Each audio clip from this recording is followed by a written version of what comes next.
Hola, buenos días o noches, no sé a qué horas estén viendo esto. Mi nombre es Andrea Fernanda Reyes Alonso. Hoy, en la materia de sistemas de la psicología, estaremos hablando sobre el objeto de estudio de las teorías de la psicología. Eh, Como introducción, como ya hemos visto a lo largo del curso, en un inicio la psicología formaba parte de la filosofía y se encargaba de los asuntos internos del hombre. Su conocimiento se basaba principalmente en ideas idealistas y estas intentaban explicar nuestros pensamientos y emociones. Esto lo podemos observar, por ejemplo, en la teoría de los cuatro humores, que era la bilis negra, la bilis amarilla, eh, creo que la sangre o el aire, algo así de ese estilo. Estos cuatro humores explicaban ciertas tendencias que las personas podían tener. Hay un libro que se llama La Melancolía y Saturno, y ahí más específicamente nos habla sobre la bilis negra y que esta se asociaba mucho con la melancolía. Usualmente estas personas eran las que tenían tendencias depresivas, ¿no?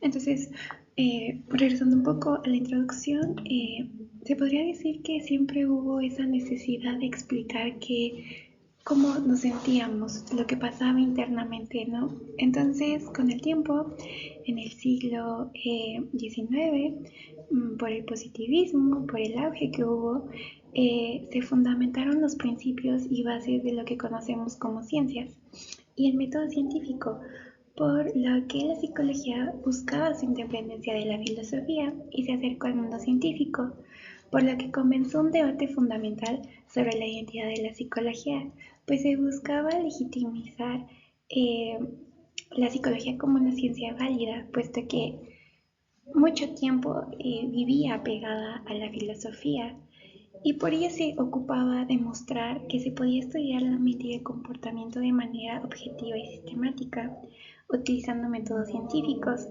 En este momento, los psicólogos se esforzaron por definir qué debería estudiar la psicología y cómo podía considerarse una y cómo podía considerarse una ciencia, por lo que acudieron a la epistemología, que es una rama de la filosofía que tiene por objeto de estudio el conocimiento y sus métodos. Pues esta se interesa por conocer el origen y construye el conocimiento o las ideas que uno puede llegar a tener y por ende justifica lo que se está diciendo. Por ello se ocupa darle una estructura a la psicología para que finalmente ésta se convierta en una ciencia. Eh, Se podría decir que a lo largo de la historia los enfoques epistemológicos han influido en la manera en que los psicólogos estructuran sus teorías, diferenciando entre el conocimiento basado en la experiencia subjetiva, que son los enfoques corrientes como el psicoanálisis, que valoran la experiencia subjetiva del individuo, y aquel que se basa en la observación empírica, estudia la conducta observable y medible. En este caso podríamos decir el conductismo, que para esta corriente es necesario que se justifique a través de pruebas cuantificables.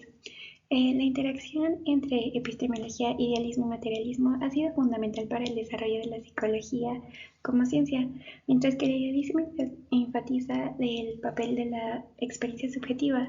El materialismo busca explicaciones tangibles en la fisiología humana.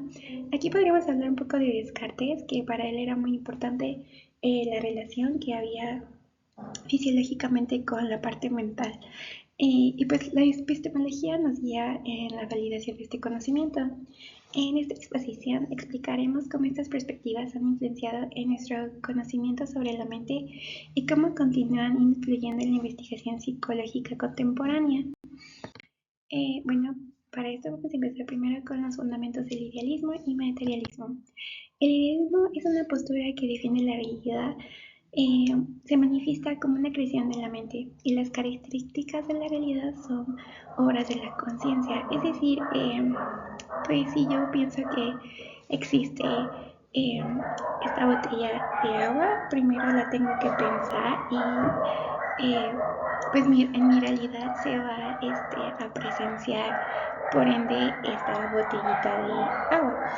Entonces, se podría decir, o podríamos decir, por ejemplo, que estaba un poco más con el mito de la cueva de Platón, que decía que alguien que no había, bueno, una persona estaba ahí en la cueva y veía unas sombras por el fuego, y que esa persona nada más veía esa realidad, ¿no? Pero en cambio otra persona que está afuera pues ve la realidad de otra manera, ¿no?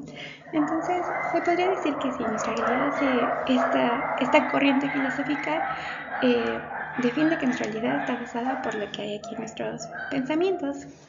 Dentro de la filosofía del idealismo existen dos enfoques principales. El idealismo objetivo, esta postura sostiene que la realidad es producto de una idea que no es del individuo, sino de una entidad suprema o idea absoluta, por ejemplo, como Dios, o depende de la religión que uno la quiera adoptar. Según esta perspectiva, la realidad proviene de una fuerza o ser superior, y esta filosofía ha influenciado en la formación de diversas religiones. Por otra parte, tenemos al idealismo subjetivo. Según esta visión, la realidad es el resultado de la idea del individuo, es decir, todo existe depende de la percepción y el deseo de la persona. En este enfoque se puede llegar a la conclusión extrema de que la existencia de objetos como una computadora o un libro depende exclusivamente de la voluntad del individuo y que la realidad solo existe si él así lo desea. El idealismo defiende la intangibilidad de las cosas. Pasemos a la siguiente. Bueno, en nuestro caso tenemos el materialismo. Se denomina así a la corriente filosófica que afirma la primicia de la materia y como secundaria la idea. Es decir, la realidad es material y su existencia independiente de la conciencia. Es decir, esta botellita es independiente de que yo exista o yo lo haya pensado. Es material y por el simple hecho de ser material y que se pueda tocar y tenga dimensiones, pues está en la realidad. Asimismo, eh, está compuesta por atributos que a su vez están divididos en dos categorías, que son las esenciales, atributos esenciales, que son los rasgos fundamentales que le dan identidad o algo, pues definen lo que es. Y aparentes son los que dependen del tiempo y del espacio y son capaces de ser captados por los sentidos. En esto podríamos decir que, por ejemplo, la lluvia, ¿no? La lluvia la sentimos porque aparte de que la vemos las gotitas de lluvia, pues sentimos el tacto de cuando si nos llevamos paraguas o algo, pues toca nuestra piel, ¿no? Entonces la lluvia pues sí es un poco, depende del espacio y del tiempo, porque no todos los días llueve. Y bueno, es importante destacar que que para los materialistas la realidad está en constante cambio, nada es para siempre. Bueno, se podría decir que esta visión, el materialismo, define la tangibilidad de las cosas.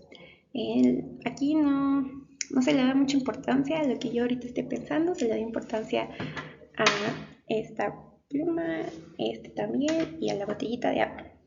Bien, eso es lo importante para esta ¿cómo se llama? Postura filosófica.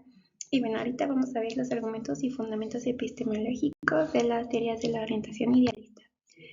Bueno, en esta parte vamos a ver justo primero los sistemas influenciados por el idealismo. Y bueno, hay que empezar por el psicoanálisis. El objeto de estudio es el inconsciente. La metodología que se emplea busca desentrañar los misterios inconscientes a través de la exploración consciente y la interpretación de símbolos y el lenguaje. Usualmente se utiliza, o bueno, en Freud se utilizó la asociación libre, que es cuando el paciente platica con su terapeuta y pues dice lo primero que venga a la mente y juntos van como buscando una relación sobre lo que le está pasando. Se podría decir en términos muy básicos que esta corriente tiene un interés por los procesos ocultos y profundos. Es importante señalar que justo el psicoanálisis no pertenece al materialismo porque el inconsciente no se puede observar, no es tangible y como dije anteriormente, el materialismo aprecia la tangibilidad de las cosas. La interpretación que se le da del mismo es subjetiva y por ende no cumple con la definición de esencia, pues no es observable ni objetiva. Freud estructuró un marco teórico que respondía a su teoría, así teorizó sobre las pulsiones, la pulsión de vida, la pulsión de muerte, los mecanismos de defensa, los tópicos de estructuración de la personalidad, el ello, el yo y el superior, ¿no?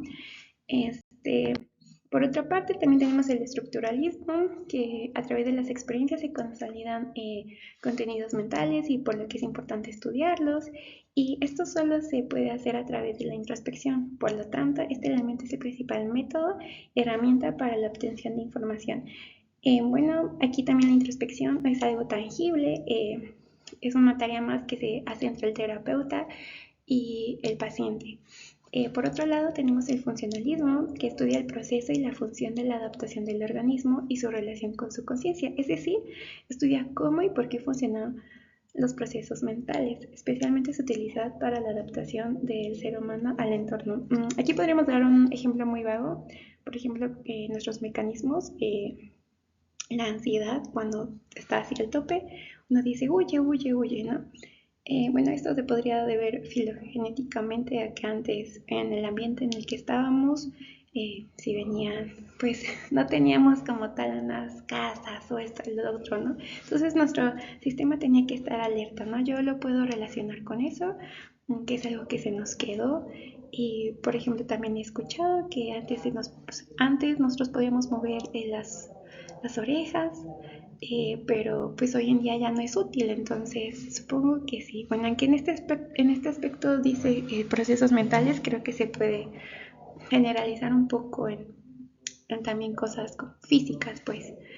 Y por otra parte tenemos a Ay, me pasé. Ay, ya no me puedo regresar. Bueno, teníamos a la psicología Gestalt, las explico.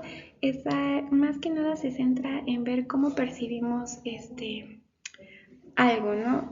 Por ejemplo, aquí tengo, ay, no tengo mis postings. Bueno,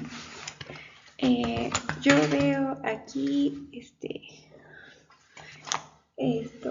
un círculo que no está terminado. Entonces, esta corriente busca ver cómo, o mi mente, mi parte, mi aparato psíquico, por así decirlo, o lo deja así incompleto el circulito o lo completa, ¿no? Le da mucha importancia a ver cómo percibimos las figuras, el mundo y todo eso.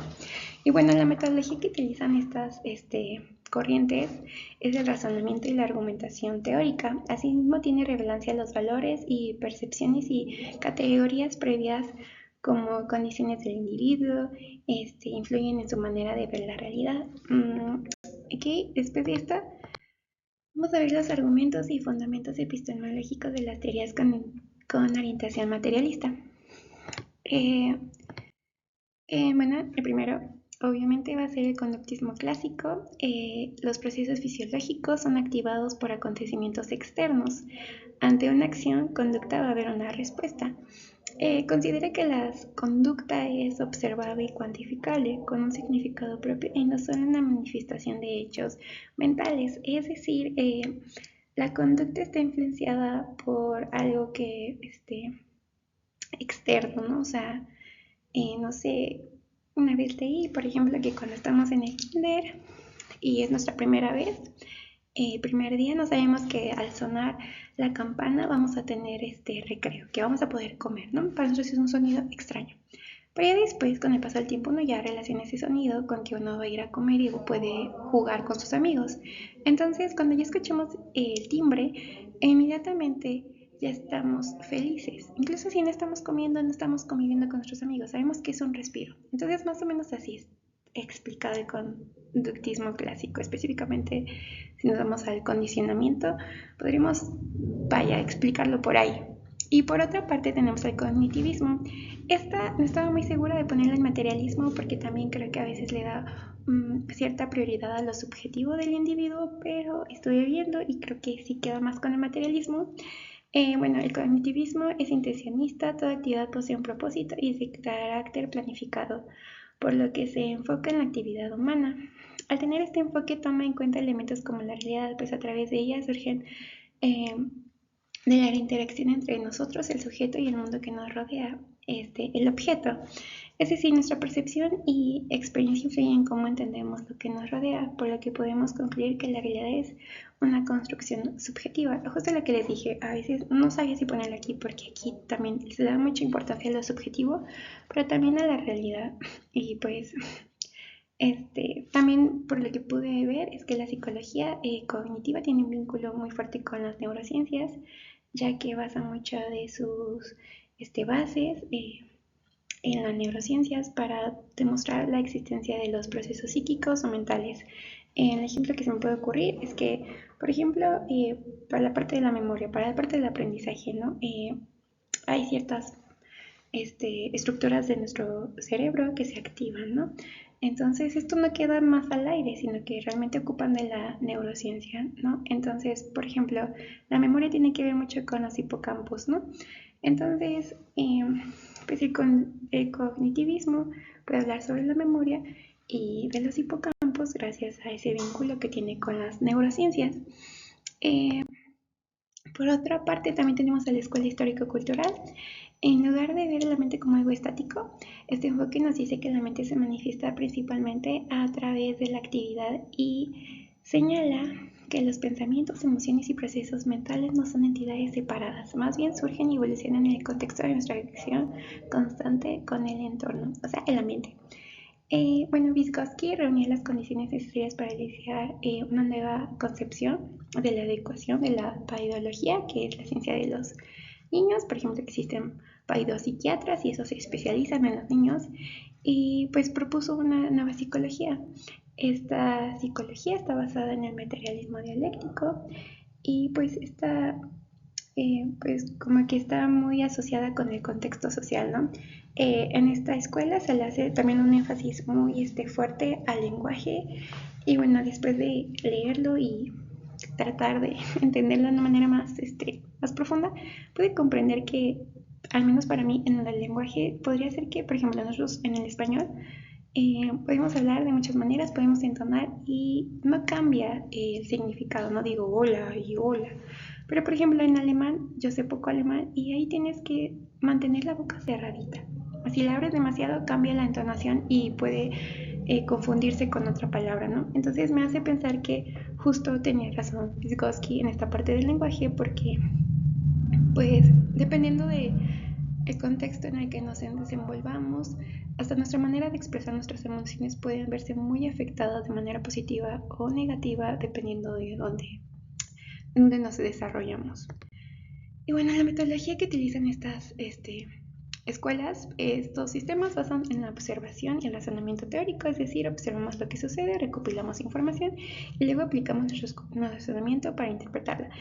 Por ejemplo, puedo decir que hay muchos experimentos que hacen con las ratitas, porque las ratitas tienen un sistema nervioso muy similar al de nosotros, entonces los ponen en un laberinto, anotan y pues ya, ¿no? Sacan sus conclusiones, ¿no? Entonces, más o menos lo que hacen estas corrientes, y por lo que se podría concluir que la teoría y práctica van de la mano. Esto quiere decir que la teoría, nuestro conocimiento conceptual, y la práctica, lo que hacemos en realidad, se influyen mutuamente, no son independientes. Los científicos no podrían sacar sus conclusiones sobre las ratitas si no hicieran ese proceso, ¿no? Como conclusiones, bueno, gracias a esta materia y sus contenidos pude apreciar mejor la función de la epistemología, y que no solo ayuda a generar conocimiento con validación científica, sino que ayuda a identificar las bases comunes y principios fundamentales que subyacen de los diversos sistemas de psicología. Aunado a ello, el idealismo y materialismo son importantes porque estructuran nuestras ideas, mientras que le dan forma y dirección a nuestro conocimiento. Podría decir que a veces le damos más importancia al materialismo porque creo que socialmente es lo más válido, pero fíjense que yo, una persona que va a terapia, el idealismo, que yo lo asocio un poco más con la imaginación, con la creatividad y esto, creo que es muy necesario. Justamente porque le da tanta importancia a lo subjetivo, es que creo que a veces los artistas, ya sean pintores o músicos, pueden expresarlo de una manera muy linda. Si fueran una parte materialista, creo que sería muy negro, muy plano, ¿no?